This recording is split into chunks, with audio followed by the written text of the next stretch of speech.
So,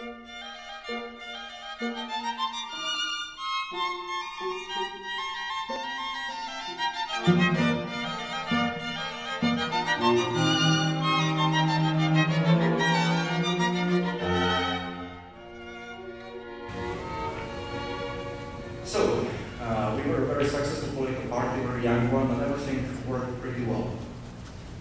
We became members of the ruling coalition. We got several ministries, several ministers.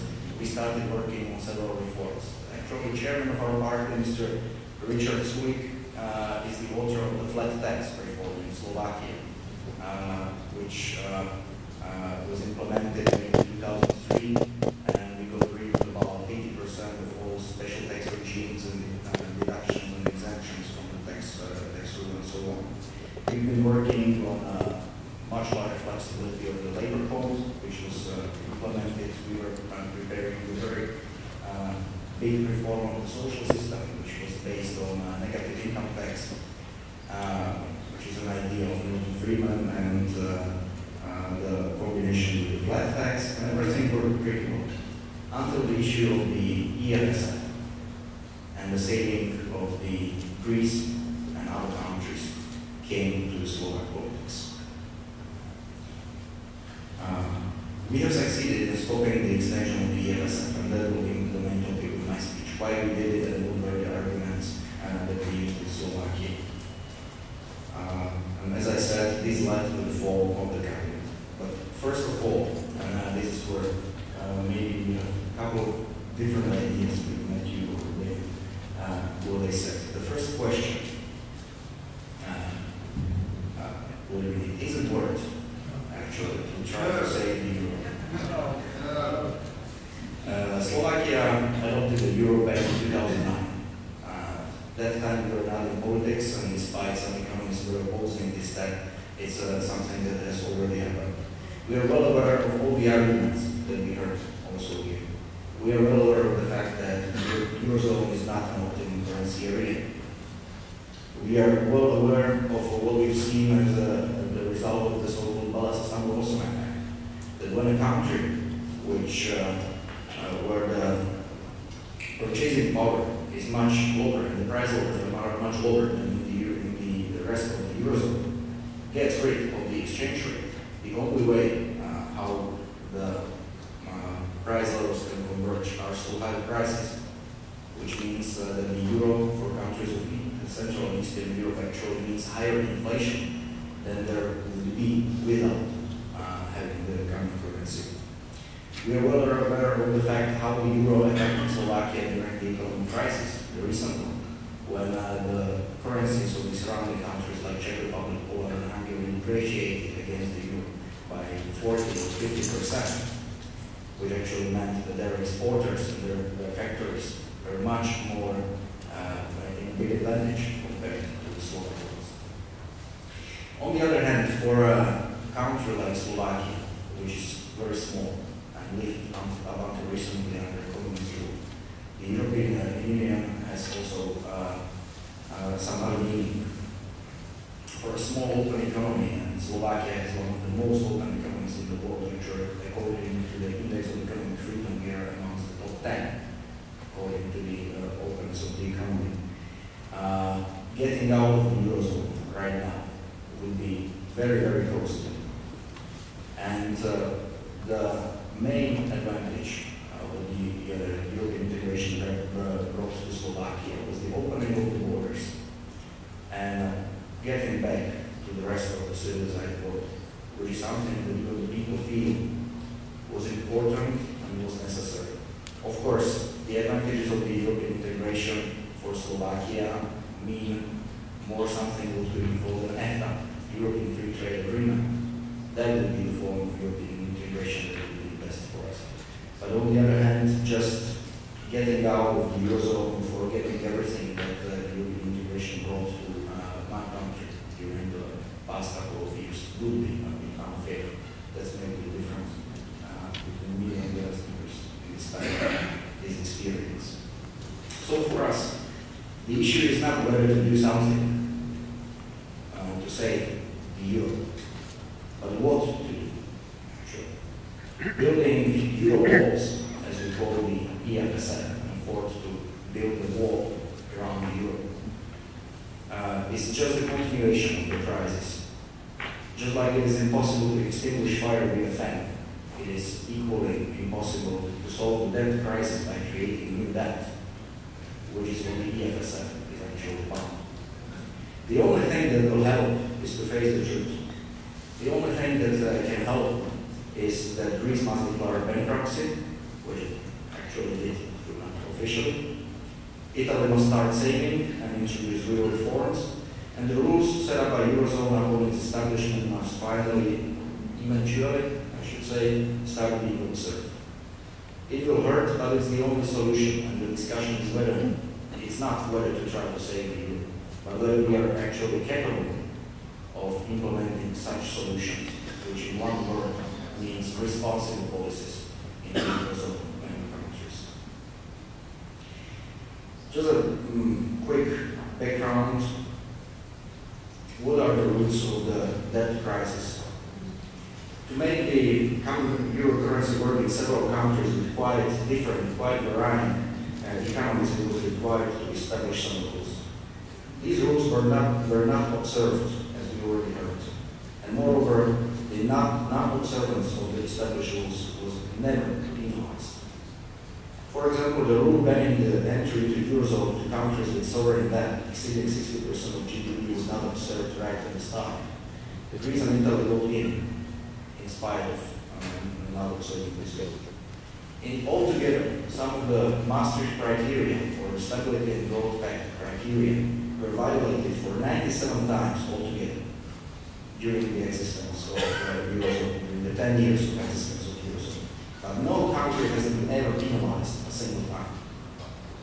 Germany and France even declared in 2004 that they will not observe the Stability and Growth Pact criteria, which were basically their criteria. And we know that as a one of the result of the not observing these rules, the debt crisis in Greece actually started because of the euro. Greece would not be in such a debt if it would have its own currency, which would depreciate with increasing debt levels.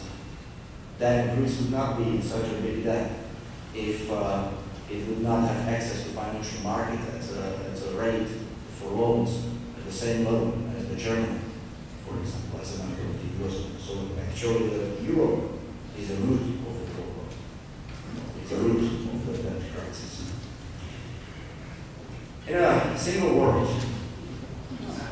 the reasons for the debt crisis are the responsibilities of politicians. Politicians in Europe and politicians in countries like Greece. It's not actually the fat Greek on the picture. It's these leaders who are responsible for the problems we have now in Europe. Many years of socialist culture, literal socialist culture, of vote buying, vote for me and I will introduce 13th pension and free health care, and everybody will get the internet for free, and whatever. The history of cheating on statistics, the history of not obeying the rules, in one word, the situation of moral hazard created by politicians who are the only responsible for the problems. And guess what now?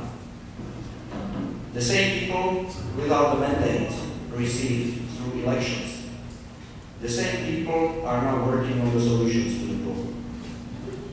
Mr. Barroso, former Prime Minister of Portugal, a country which is now a candidate for bankruptcy, and a former Maoist, he has it on his TV. The debt of Portugal skyrocketed under his government, under his reign. And he is now leading the European Commission, and he is now offering solutions to the problems he calls personally responsible for causing them.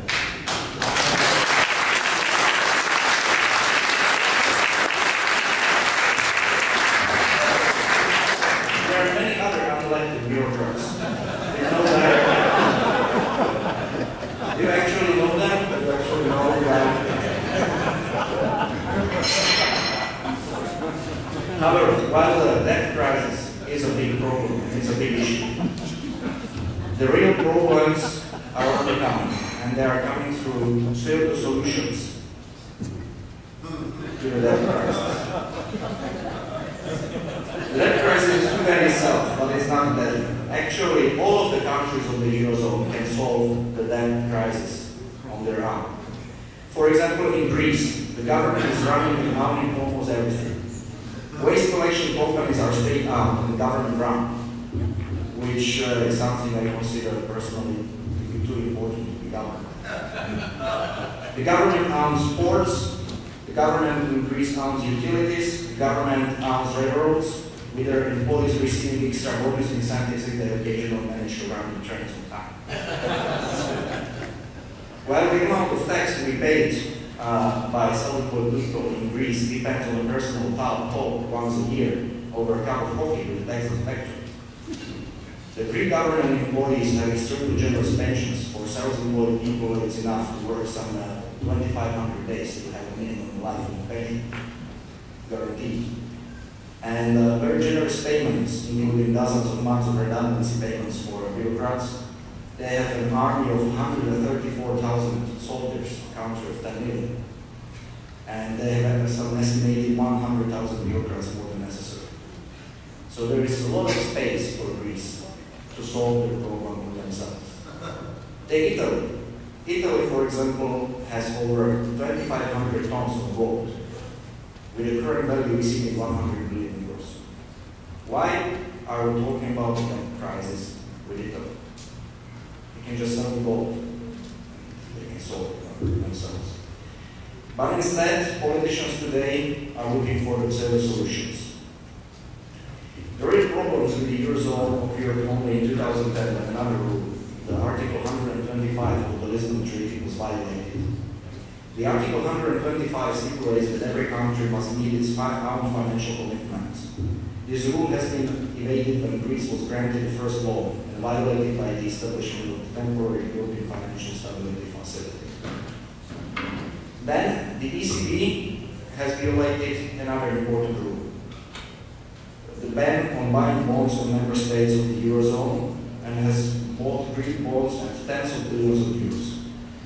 It has evaded yet another rule, Article 123 of the Lisbon Treaty, that prohibits the ECB from lending to the member states.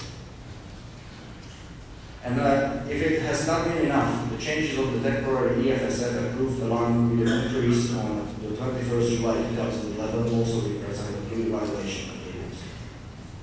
So what is actually happening? It's not just a problem of the Eurozone, but a paradigmatic change of the EU brought to us by foreign politicians and by unelected bureaucrats. And meanwhile, what happened in Greece? The government spending in Greece rose by 1 billion year on year.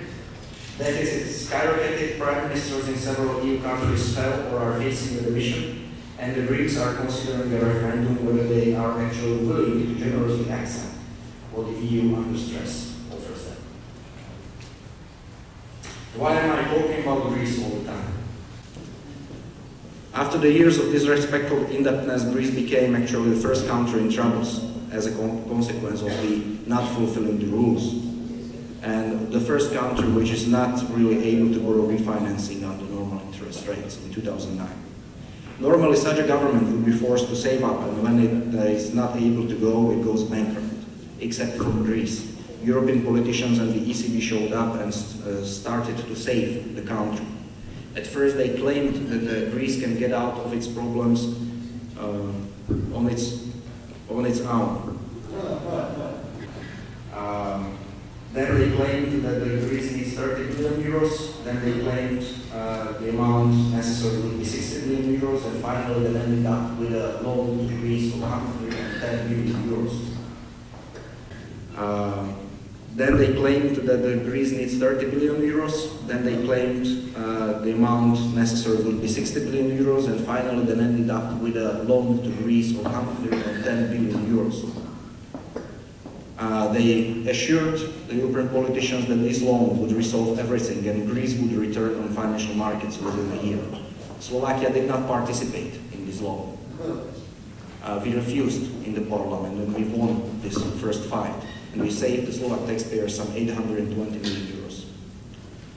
Today, the experts of the Troika admit that Greece will need some 440 billion euros and will not return to financial markets before 2020. Why we have also refused to help Greece in Slovakia? Slovakia is a small country which has undergone major economic reforms. They were very costly over the period of last 20 years. But we have implemented prudent fiscal policies.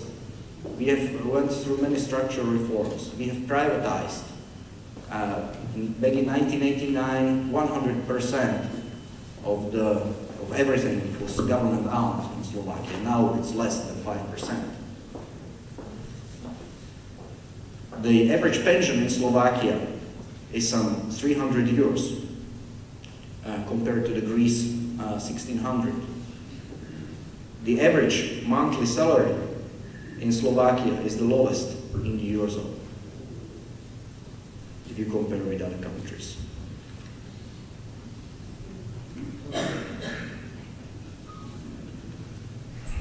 Then the EFSF came. When they found out that Slovakia will not take part in the loan, the EFSF came as an idea. Because it came up to show that except for Greece, there are more countries with equally bad figures. Portugal, Ireland, Spain, and Italy, they're called pigs. And what did the clever politicians in Brussels come up with? They came up with a temporary EFSF that should protect countries with irresponsible financial management. An economy by money of those who handle financial means responsibly. They promised it would only be temporary, lasting for 3 years. And they promised it would be based solely on guarantees. The EFSF, as an important rule, said that loans offered by the EFSF should be compatible with debt sustainability, which basically means that only those countries should be entitled to receive loans from the EFSF if there is a reasonable assumption of their capacity to repay this loan. Deep discussions about the setting up of the EFSF existed in many other countries of the Eurozone, including Germany, where the German FDP was originally opposing it. What is the main idea of the EFSF? My party's name is Freedom and Solidarity, but the EFSF is a false solidarity. It's countries that adopted reforms and prudent fiscal policies are going to pay for the irresponsible. The EFSF means that the share of the little Slovakia would be among the highest compared on GDP. Yes, the Germans are probably going to pay the most, but remember the fact. The share of Slovakia on its GDP on the EFSF is the second highest of all of the countries in the Eurozone. And remember the moral hazard. If such a situation as in Greece happened in Germany, or I assume in Britain, if the country went into a debt crisis, I believe politicians would stand up and say we need to save, would be actually elected. If in the southern Europe, if you stand up as a politician and say that we need to save, we need to cut the social benefits, and we need to cut the public spending, you are never going to win the elections. That's why the average lasting of a government in Italy is something like 2 years. Then the enhancement of the EFSF came. The original EFSF was approved across the European Union. However, after the enhancement, which was approved, and because of which the government in Slovakia fell, the EFSF not only violates all the principles of the Eurozone, but also the original principles of the EFSF itself. First, the enhanced EFSF turns the temporary Euro wall into a permanent EFSF. Second, it is planning to provide loans to countries such as Greece with evident incapacity of its repayment. So the loans provided by the enhanced EFSF will not be compatible with that sustainability. Thirdly, the purpose of ESFS is being changed with the competence enhancement. EFSF as the subject of civil law would be now allowed to purchase bonds from the problematic countries and will lend them before they are not able to finance themselves. Furthermore, EFSF would be competent to grant loans to such countries where the bank sector fall into crisis, which modifies its very fundamental function. From helping the irresponsible countries where it's a good chance that they can be safe, like Ireland, for example, the EFSF will be now saving German and French banks who have bought and purchased and invested in Greek bonds. That's what actually happened in Europe. And that's why we said no to the enhanced EFSF. And it took 2 days after the fall of the cabinet, when in Slovakia, with the help of the socialists, the EFSF then was approved. And we will now have snap elections, but we are still proud of it. We are still proud of it.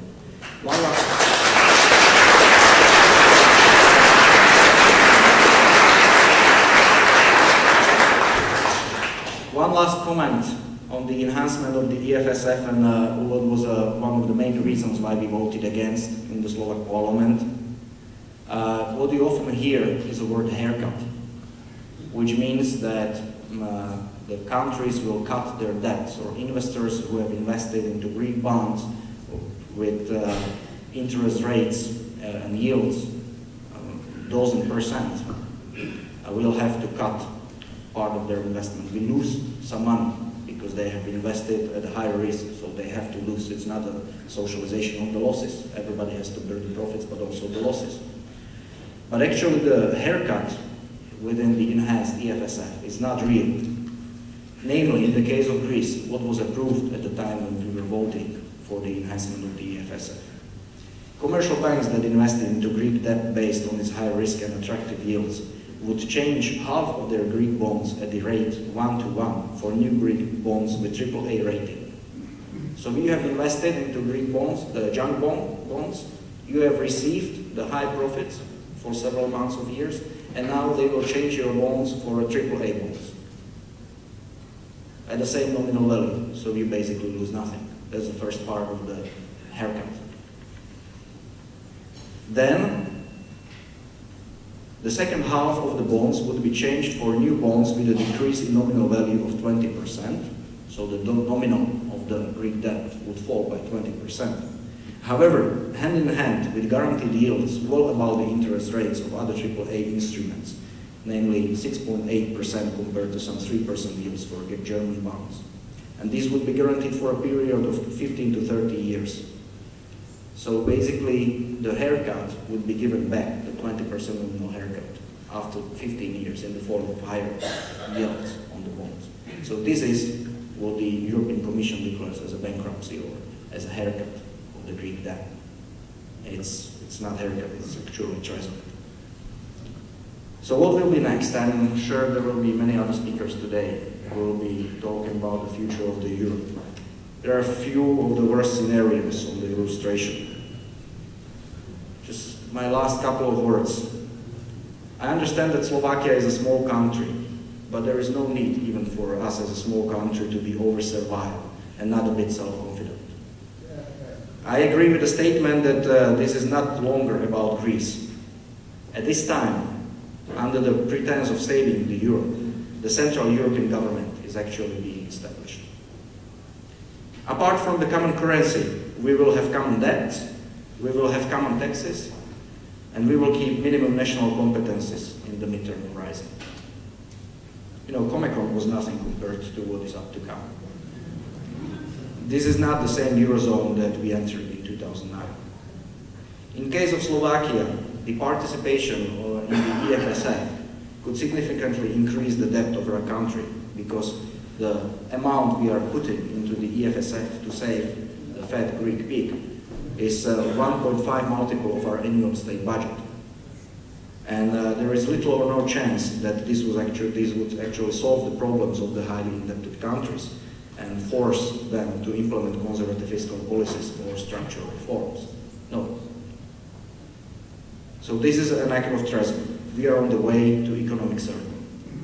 And the only way that we can do is to try to explain and try to fight for become a shining example of cutting inefficient public spending and bringing fiscal responsibility. That's the only sustainable way to prevent another debt crisis in the future. Any other policies create unacceptable moral hazard that could ruin the whole European project. What we have done in Slovakia and what has really made our coalition partners upset was that we have distributed this kind of brochure about the EFSF, explaining what it actually is. in hundreds of thousands of copies across the country.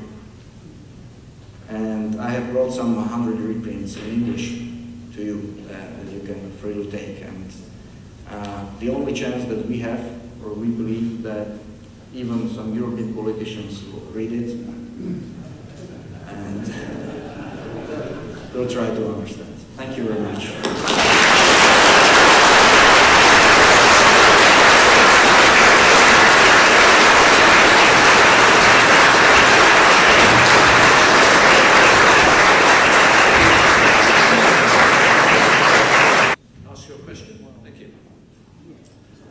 My name is and I am coming from the country who was the last victim of the Eurozone. I am from Estonia. We joined 2011. So we described the situation with our poster a year ago. Welcome to Euro to Titanic. Even the museum of Titanic brought it from the Northern Ireland. So they understood the point. But I wanted to confirm your allegations that we had, after this, we have been not 1 year in the zone, but we have the highest inflation in Europe. It wasn't before, so we have highest inflation. The prices are rocketing. Even middle class are thinking what they have to buy or not. So the first thing is insisting what was real. And the second example you gave about Italy, yes? Estonia got, from England by the way, who kept Estonian gold reserves 50 years during the occupation years in English bank, and we got it back to 91, yes? Now we have 200 kilograms of gold reserves. And we must guarantee Italy with the Italy, Greek and others with the 2 billion euros, yes? It's quite the reason, isn't that? Over 2,000 tons of gold in Italy, 200 kilograms in Estonia. We have to guarantee them. So only these two examples. And my question is about what happened with your prices, inflation after joining? Is it comparable? Thank you.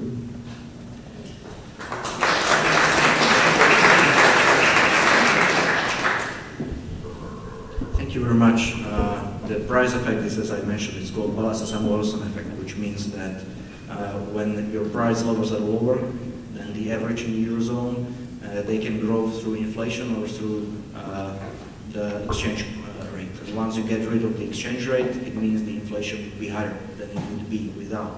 Slovakia had the lack of implementing euro during the economic crisis, which actually has pushed prices down. So we didn't see a real immediate effect. But we are going through a period of higher inflation than expected right now. And the assumptions of Slovak economists are that the inflation will be 2 percentage points higher every year for the next dozen years than it would be without having the euro.